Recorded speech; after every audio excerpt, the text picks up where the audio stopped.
সকলোকে নমস্কাৰ জনাইছো আৰু দীপিকা কিচেন এণ্ড ব্লগছৰ আন এটি ৰেচিপি ভিডিঅ'লৈ আদৰণি জনাইছো। আজি লৈ আহিছো ভেজিটেবল কাটলেটৰ ৰেচিপি।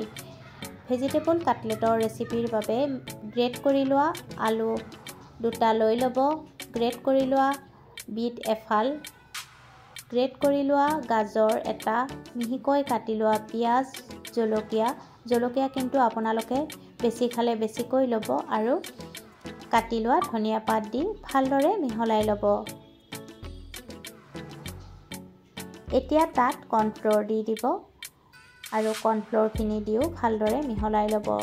ৰেচিপিটো ভাল লাগিলে ভিডিঅ'টোত লাইক, কমেণ্ট, শ্বেয়াৰ আৰু দীপিকা কিচেন চেনেলটো যদি আপোনালোকে এতিয়ালৈকে ছাবস্ক্ৰাইব কৰি ৰখা নাই, চেনেলটো ছাবস্ক্ৰাইব কৰি ৰাখিব। সোৱাদমতে নিমখ দিব, জিৰা ধনিয়া গুড়ি অলপমান দিব আৰু গৰম মছলা গুড়ি দি ভালদৰে মিহলাই ল'ব।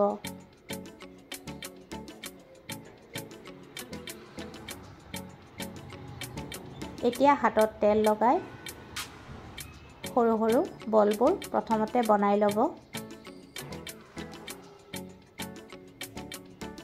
আৰু এখন থালত ব্ৰেডৰ গুড়ি লৈ ল'ব আৰু ব্ৰেডৰ গুড়িত বনাই লোৱা ভেজিটেবল কাটলেটবোৰ ভালদৰে লেটিয়াই ল'ব আৰু হাতত তলুৱাত লৈ চেপেটা কৰি ল'ব লাগিব।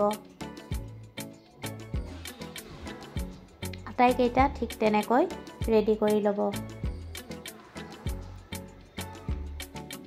তাৱা এখন গৰম কৰি ল'ব আৰু তাত ৰাইচ ব্ৰেন অইল অলপমান দি দিব আৰু তাৰপিছত বনাই লোৱা কাটলেটবোৰ দি দিব আৰু দুইটা পিঠি ইলুটি কৰি ক্ৰিস্পি হোৱালৈকে ভাজি ল'ব।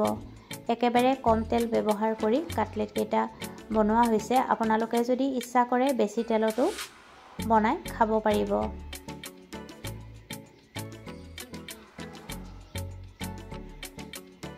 আৰু অলপমান তেল দি দিব চাইডেৰে আৰু দি কাটলেটবোৰ ইলুটি কৰি ভালদৰে ভাজি ল'ব।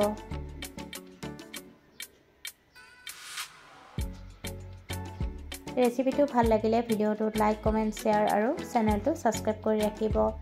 এয়া ভেজিটেবল কাটলেট ৰেডি হৈ গ'ল। গেছৰ জুই নুমুৱাই থ'ব আৰু নমাই গৰমে পৰিৱেশন কৰিব। আটাইকেইটা কাটলেট বনাই লোৱা হৈছে। পৰিৱেশনৰ সময়ত টমেটো চচ বা চাটনি ব্যৱহাৰ কৰিব। পুনৰ উপস্থিত হ'ম। আজিলৈ আহিলোঁ। ধন্যবাদ।